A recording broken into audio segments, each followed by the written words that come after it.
अस्सलाम वालेकुम स्टूडेंट्स। आज एडीसी कॉमर्स फर्स्ट सेमेस्टर के lecture 5 computer application and business के साथ मैं अमीर अली शहजाद आपकी खिदमत में हाजिर हूँ। आज हम चंद एक माइक्रोसॉफ्ट एक्सेल के उन फार्मूलों की बात करेंगे जिनमें future value, sum if, sum product और पीएमटी, इनमें से हम शीट्स बनाई गई हैं और उनमें फार्मूले इम्प्लीमेंट किए गए हैं। तो आइए सबसे पहले थोड़ा सा तारुफ हो जाए इन फार्मूलों का कि ये फार्मूले कहाँ इस्तेमाल होते हैं, इनका ऑब्जेक्टिव क्या है। तो सबसे पहले दिया गया है फार्मूला सम इफ।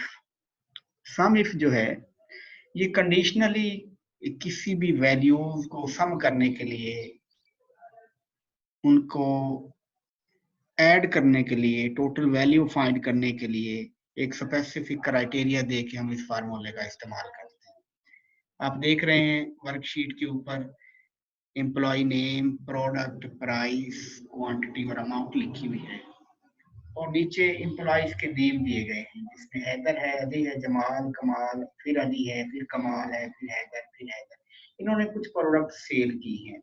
उन प्रोडक्ट्स जो इन एम्प्लॉयज ने सेल किए हैं, तो शाम को अगर हम ये कैलकुलेट करना चाहें कि किस एम्प्लॉय ने आज कितना बिजनेस किया और उसने कितनी अमाउंट के मुख्तलिफ प्रोडक्ट सेल किए, उसके लिए हम सम इफ का फार्मूला लगाते हैं।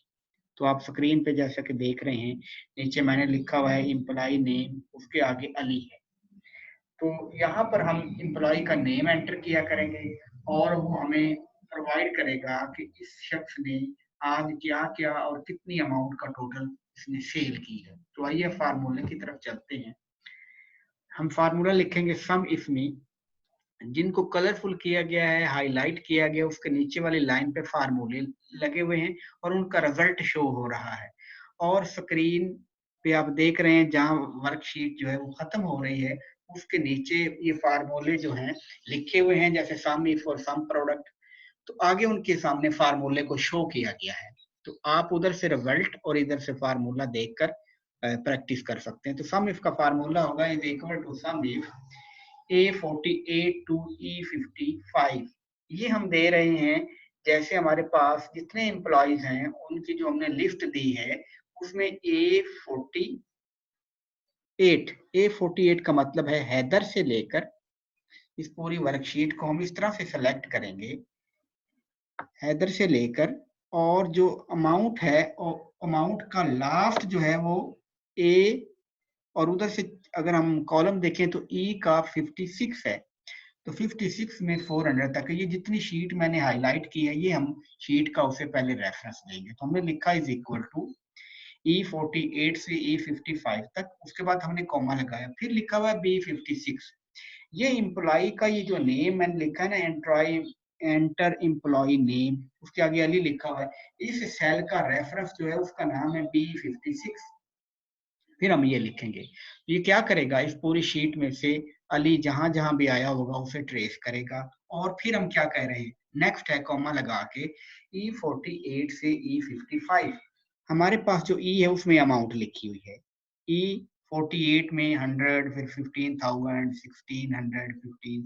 फिर हम इस कॉलम का रेफरेंस देंगे, उसको सेलेक्ट करेंगे इस तरीके से E48 से E55 तक। तो हमने क्या किया, सम इफ में हम कह रहे हैं कि जिस एम्प्लॉय का नाम मैं यहाँ एंटर करूंगा B56 की सेल में, तो आपने क्या करना है, उसकी टोटल अमाउंट, उसने क्या क्या सेल किया है, उसकी जितनी अमाउंट बन रही है उसको प्लस करना है और वो शो करवा देना। तो यहाँ हमने लिखा अली, अली मैंने एंटर किया, तो इसने क्या किया, अली ने पहले 15,000 रुपए का एक मोबाइल सेल किया, फिर अली ने एक बैटरी सेल की 1,000 रुपए की, तो 15,000 और 1,000 16,000 हो गए।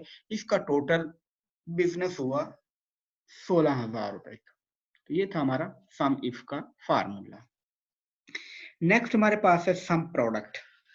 सम प्रोडक्ट का मतलब होता है, जैसे कि आप स्क्रीन पे देख रहे हैं, कि प्रोडक्ट के नाम है और उनकी प्राइस दी गई है, और प्राइस के बाद क्वांटिटी दी गई है, और क्वांटिटी के बाद ये अमाउंट जो है ये कैलकुलेट मैनुअल की गई है फार्मूला लगाकर। हमने ये जो ई कॉलम में अमाउंट है इसको कैलकुलेट जो किया हुआ है, सम प्रोडक्ट हमें ये कैलकुलेशन से बचाता है, इस कैलकुलेशन की हमें जरूरत नहीं है। सम प्रोडक्ट क्या करता है कि ये प्राइस को क्वांटिटी से मल्टीप्लाई करता जाता है। जैसे सिम सेल की 50 रुपए की सिम थी, क्वांटिटी 2 थी, 2 को 50 से मल्टीप्लाई किया तो 100 बना। ये जो 100 अमाउंट कैलकुलेट हुई है ये है सम प्रोडक्ट, यानी ये प्रोडक्ट का जो 2 सिमें हैं उनकी वैल्यू कैलकुलेट की गई है। इसी तरीके से हमें मोबाइल भी कैलकुलेट करने पड़े, इसी तरीके से हमें सिम कार्ड थे, फिर चार्जर, बैटरी, ये हम कैलकुलेशन करते हैं कि प्राइस को क्वांटिटी से मल्टीप्लाई करके उसकी अमाउंट निकाल लेते हैं। सम प्रोडक्ट हमें ये प्राइस को क्वांटिटी से खुद ही मल्टीप्लाई करता है और फिर मल्टीप्लाई करने के बाद उन सब का सम लेता है, फिर हमें डिस्प्ले देता है। देखें ये ई कॉलम में और डी में और सी में ये 3 कॉलम है, इनमें प्राइस को क्वांटिटी से मल्टीप्लाई करता है, अमाउंट बनती जा रही है और ये हमारे सामने लिखी आ रही है 100, 1500, 1600, 15, इन टोटल का टोटल किया तो ये बना 22,400 रुपए टोटल अमाउंट। अब इस तरह से हमें ये काफी टाइम लगा और ये इस कॉलम की हमें कैलकुलेशन करनी पड़ी है। सम प्रोडक्ट ये कैलकुलेशन ये जो 22,400 रुपए है डायरेक्टली खुद ही करता है सारी। तो देखिएगा ये मैंने मैनुअल इसलिए की ताकि आपको समझ आ जाए कि ये जो अमाउंट का फार्मूला लगाया गया है, अमाउंट टोटल अमाउंट है, ये are is equal to sum of E48 से E55। तो पहले तो अमाउंट हर एक के आगे कैलकुलेट हो, फिर उन टोटल का सम करें, काफी टाइम लगता है। इसके लिए हमारे पास फार्मूला है और वो क्या है, सम प्रोडक्ट। हम क्या लिखेंगे, is equal to sum product, उसके बाद हम उसे देंगे रेफरेंस। हम दो चीजें देते हैं यहाँ पे, एक हम देंगे प्राइस का, दूसरे उसकी क्वांटिटी। इन दो चीजों को का हम यहाँ पर हवाला दे रहे हैं।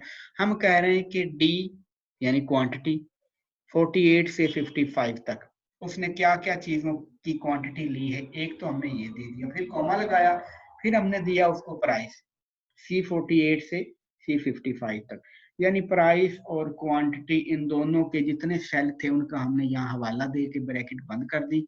इसने अब क्या किया, प्राइस को क्वांटिटी से मल्टीप्लाई करता गया और जो आंसर आया उसको प्लस करता गया और एंड पे आके आंसर आप देख रहे हैं कि टोटल अमाउंट 22,400 यहाँ भी नजर आ रही है और ये जो फार्मूला लगा हुआ है सम प्रोडक्ट का वहां पर भी यही नजर आ रही है। यहाँ पे हमें खुद से 50 को 2 से मल्टीप्लाई करके 100 लिखना पड़ा, 5000 के 3 से मल्टीप्लाई करके लिखना पड़ा। अब ये जो अमाउंट वाली कैलकुलेशन है इंडिविजुअली, इसको करने से हमारा टाइम बच गया, हमारा ये सम का प्रोडक्ट का फार्मूला यहाँ लगा। नीचे डिस्प्ले भी किया गया है कि ये फार्मूला कैसे लगाया गया है, आपका ये फार्मूला। तो इसको मैं एज इट इज जो है फार्मूले को कॉपी करता हूँ और यहाँ पे पेस्ट कर देता हूँ ताकि अगर आप सेम इसको करने की कोशिश करें तो ये फार्मूला इम्प्लीमेंट हो जाए। नेक्स्ट हमारे पास है दो फार्मूले हुए, सम इफ का और सम प्रोडक्ट का। अब हम बात करते हैं एफवी। एफवी कहते हैं फ्यूचर वैल्यू। अब फ्यूचर वैल्यू का क्या मतलब, आइए हम एक एग्जांपल के साथ मैं आपको समझाने की कोशिश करता हूँ। हम स्टेट लाइफ इंश्योरेंस है, EFU है, आदम जी है और बेशुमार कंपनीज हैं जो इंश्योरेंस प्रोवाइड करती हैं, इंश्योर करती हैं लाइफ को, प्रोडक्ट्स को, स्टॉक को, गाड़ियों को, व्हीकल को, वो जो है वो इंश्योरेंस देते हैं। वो कैसे देते हैं, वो आपसे एक अमाउंट सालाना तौर पे आपसे रिसीव करते हैं और ये लेते जाते हैं और आप जितने साल के लिए करवाते हैं वो भी आप पीरियड बताते हैं और वो जो रेट ऑफ इंटरेस्ट है उसका वो भी बताते हैं।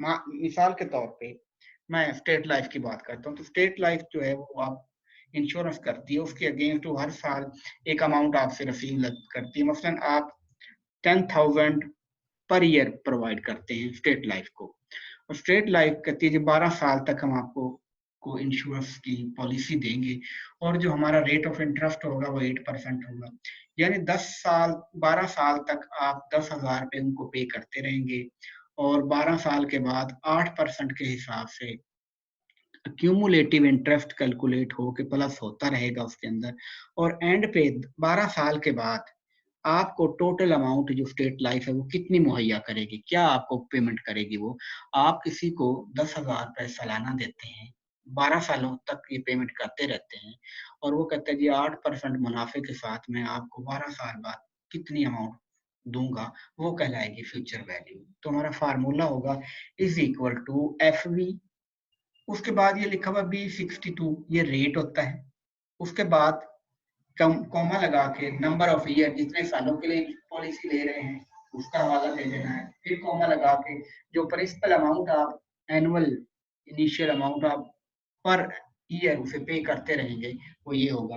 अब अगर आप वैसे कैलकुलेट करें तो 12 साल तक अगर आप 10,000 में या 10 ईयर्स तक आप 10,000 पे पर मंथ प्रोवाइड करते हैं स्टेट लाइफ को, तो 10 साल के बाद एक लमसम अमाउंट स्टेट लाइफ कितनी देगी उसके लिए फ्यूचर वैल्यू का ये फार्मूला लगाया है, इज इक्वल टू B62 ये रेट ऑफ इंटरेस्ट, फिर कॉमा लगा के नंबर ऑफ ईयर्स, फिर कॉमा लगा के प्रिंसिपल अमाउंट, तो आपकी वैल्यू बन जाएगी।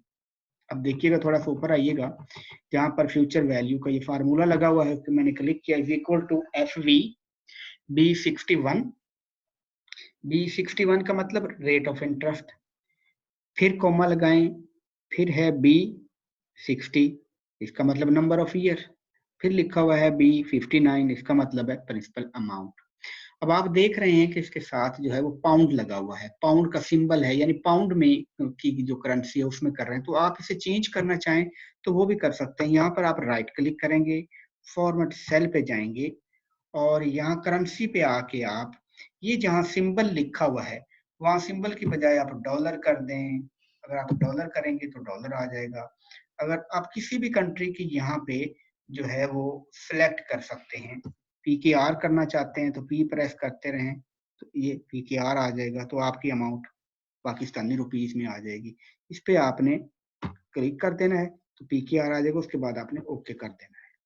तो आप देखिएगा अब आपकी अमाउंट के साथ जो सिंबल आएगा वो पाकिस्तानी रुपीस में आ गया। तो 10 साल के बाद जो आपको अमाउंट मिलेगी वो 1,44,865 रुपीज .22 तो ये 62 फ्रिक्शन वैल्यू है, इसे हम यहाँ से इग्नोर कर देते हैं, हम इसे कहेंगे डिक्रीज डेसिमल, तो आपके पास एग्जैक्ट अमाउंट आ जाएगी।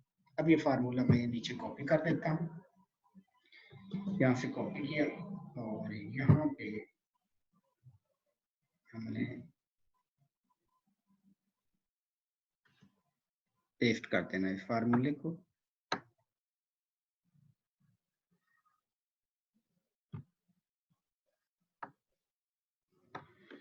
तो स्टूडेंट आज हमने 3 फार्मूले किए, उनकी शीटें बनाई, उनका प्रैक्टिकल किया। आपने इसी तरीके से एक्सेल को खोलकर वहां पे आपके कॉलम और रो सेम होने चाहिए। अगर आप ऊपर से कॉपी करना चाहते हैं मेरी शीट से फार्मूलों को, तो फिर आपकी ये जो A48 है आपका भी नाम इसी के अंदर आना चाहिए। इसी तरीके से B, C, D ये कॉलम जो हैं उनके जो सेल्स हैं उसके अंदर जो डाटा मैंने किया आप सेम ऐसे ही कॉपी करके लिखेंगे तो इस सेल ये फॉर्मूले जो है वो इम्प्लीमेंट होंगे। मीनवाइल फिर आपको मुख्तलिफ एरर का सामना करना पड़ेगा। तो स्टूडेंट आपने आज इन 3 फार्मूलों की प्रैक्टिस करनी है, एक फ्यूचर वैल्यू है, दूसरा जो सम है और तीसरा सम प्रोडक्ट है। नेक्स्ट इंशाल्लाह कल हम PMT इंस्टॉलमेंट कारपोरेशन जो मुख्तलिफ फार्मूले इस्तेमाल करती हैं उनकी बात करेंगे। अपना ख्याल रखिएगा और इसकी प्रैक्टिस कीजिएगा। अगर कहीं पे कोई प्रॉब्लम पेश आए तो वो आपने मुझसे डिस्कस कर लेना है। अल्लाह हाफिज।